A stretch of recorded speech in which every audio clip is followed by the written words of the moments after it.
Okay, so we just busted out of the LAPC main event, WPT-Commerce. It kind of sucks, but what can you do? It's a bit of a letdown. But I really like the way that I played. Um, fucking cat, are you taking a shit right now, cat? Jesus fucking Christ. Thanks, dude. Thank you. Fucking cat shit. So yeah, busted out. Started the day with 22,000. Got there on time. I was surprised, I mean, again, how like casual the whole atmosphere is for a 10K tournament. People like showing up late, missing a couple hands. It's like, yeah, I'm missing no fucking hands. I didn't miss a single hand the whole tournament.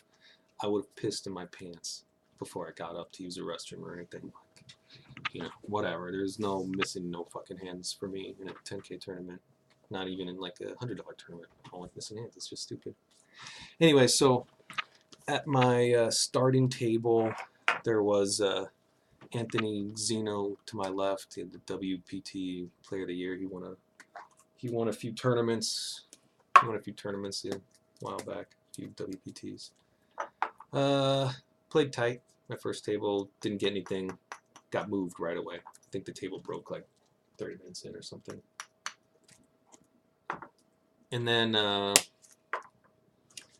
got moved to another table. Got moved to another table with David Pham was at the table. David Pham. He got knocked out by another player in a pretty brutal fashion. This other player, he told everybody at the table, which is probably not a good idea. It's a 77-year-old man.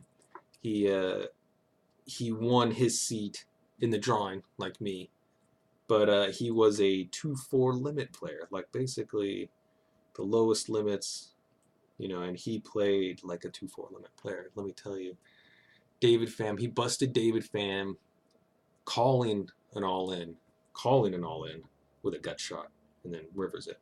Boom, David Pham, you're gone. Ace Queen, flop was Queen Jack something. This 77-year-old dude had Ace 10, called. David Pham's all in. David Pham Ace Queen, boom, King on the river. So this guy was, he limped in 4-8 suited. Like he was just like, he's a 2-4 player. He was a 2-4 player who they gave a 10K tournament seat to. He's still in it when I left. So, I mean, I don't know. I said, good luck, Jim. I mean, it'd be funny to see him at the final table. I hope he makes it. I mean, I don't care. Yeah. So, got to that second table. Didn't have much going on. It seemed like everybody was opening to like 2.2x or something like that, and I just wanted to size a little bit bigger if I did get a hand. Like the blinds were 400, 800 with 100 ante, and the standard open was 1800. It's just a little bit too small, unless you're like a big stack and you're doing it every hand.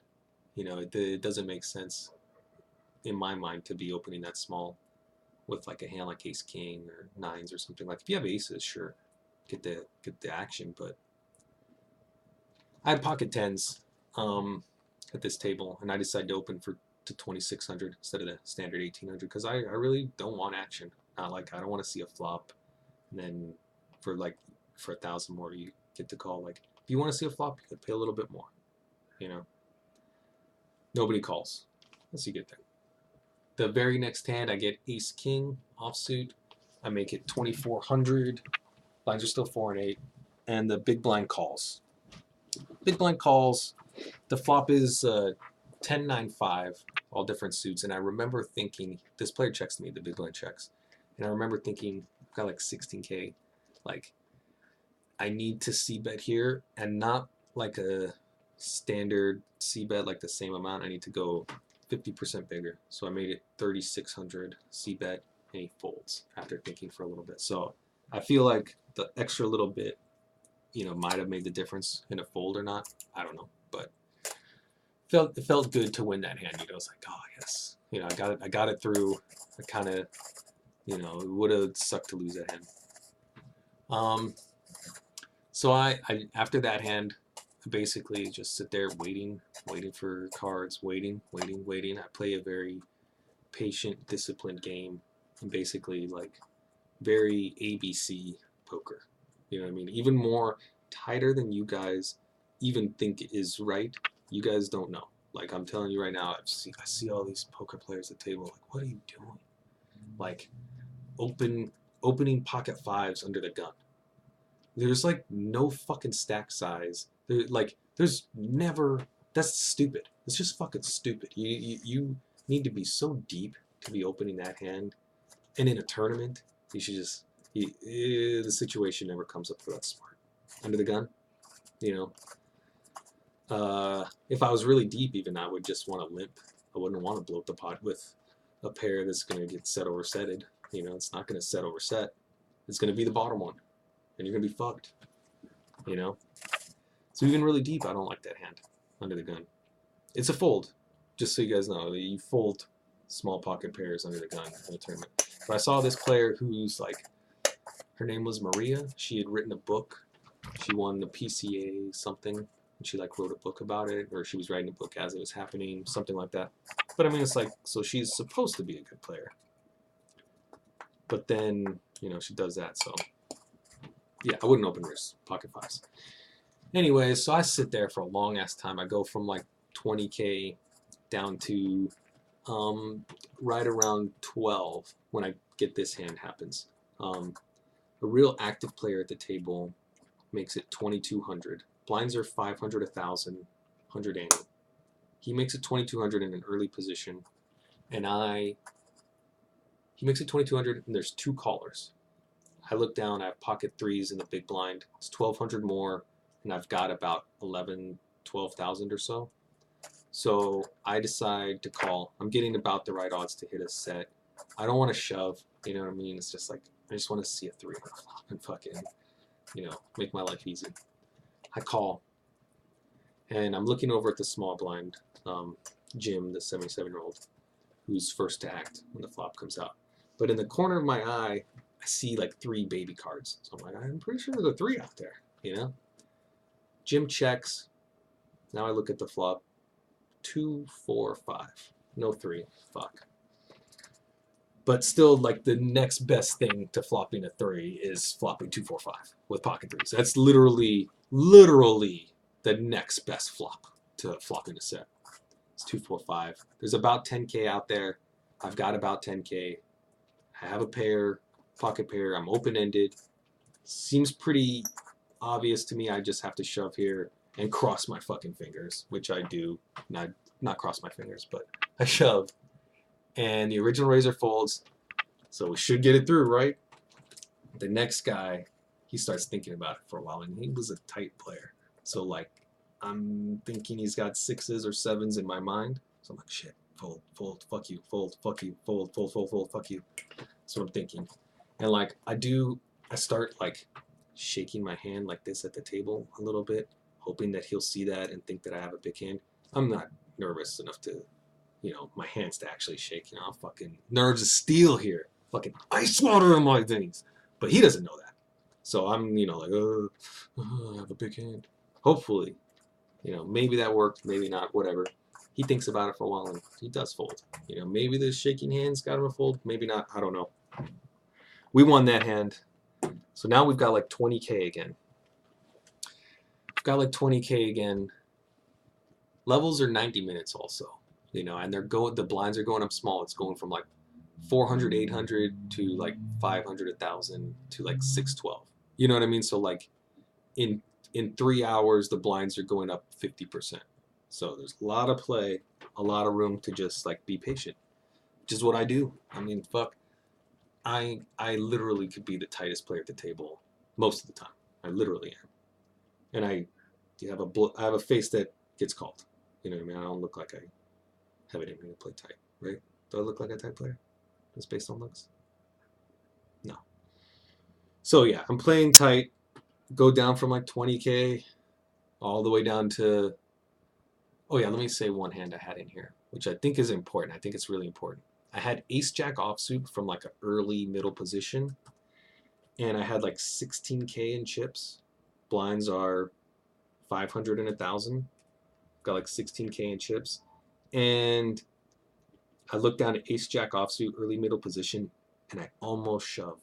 And I'm like, then I'm like thinking about it, I'm like, there's enough room in here with 16 big blinds to raise, fold to a 3-bet. Like, and honestly, I've been so tight that they're gonna be aware of that. If I come in for a normal raise, I should still get folds. You know what I mean? Like I realized that. I was like, there's no reason to go all in here. You could steal it with ace. Ace jack is really just a steal hand in this spot, I realized. So I make it 2,200, and Maria in the small blind makes it like 8,000 or something. It's clear as day that I'm beat. And I'm like, oh, thank God I didn't shove, because I was getting called by better. I was getting whatever she had was calling, pocket queens, pocket kings, whatever she had. Maybe I get lucky there, but I would have had to get lucky. So raise, fold, and pre-flop ace jack with 16 big blinds, early middle position. That's the way to go. It's still definitely a good candidate to steal blinds if you've been playing tight, especially because you're blocking aces, jacks, ace jack. Yeah, so you're blocking all that shit. So yeah, that was kind of an important hand, I think. After that, I've got like 14,000. Sit there and play tight. I sit there and play tight. I get down to around 10K when player shows up at my table. Guess who? Think he's got 15 bracelets, something like that. You guys know who I'm talking about? 15 bracelet winner, Mr. Phil Jr. sits down at my table. Phil Jr., not senior, the poker player.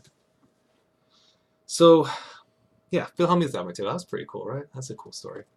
Phil Hellmuth sits down at my table. I've got like a little under 10K. I end up going all in, pre-flop, open jamming 8,800. After Jim to my right limps 4-8 suited or whatever the fuck he has. I look down at pocket tens. I go all in 8,800. The small blind raises me to ISO, and I'm like, I don't like that. But he has pocket eights, and we hold up. We get to fucking 20K. Thank God. All right. So, Phil Hellmuth saw my white magic there. Maybe I'm gonna impress him. I don't know. He's like, yeah, this kid, he's good. So a little bit later, literally like an orbit later, we get the bust out hand. This hand, it sucks. I mean, there's no other way to put it. This fucking hand sucks. Sucks busting out. The tightest player at the table opens for 3,200. He's got about 25K or so. Phil Hellmuth calls on the button 3,200. Blinds are 600 and 1,200 now with a 200 ante. So there's 3,600 in the middle before anybody does anything. 3,200, Phil Hellmuth calls. I look down at ace king of clubs in the big blind. Got like 19K.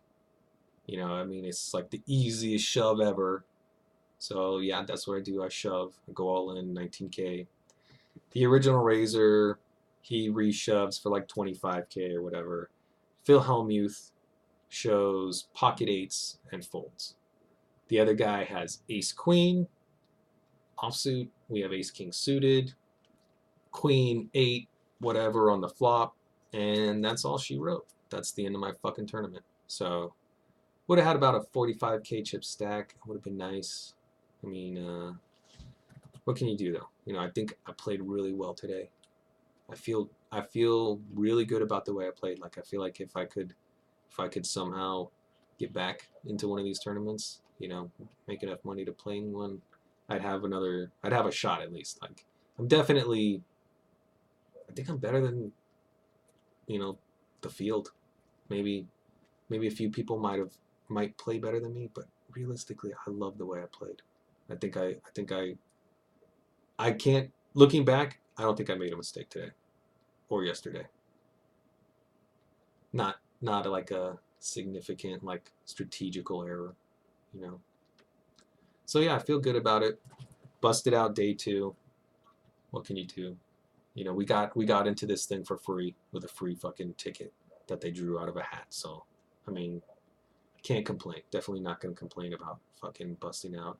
And I'm only gonna use this as motivation to try to get back here and try to get to high stakes because I'm good enough. Definitely feel like I'm good enough to be playing with like the best players. Best players, highest stakes. I'm a winner.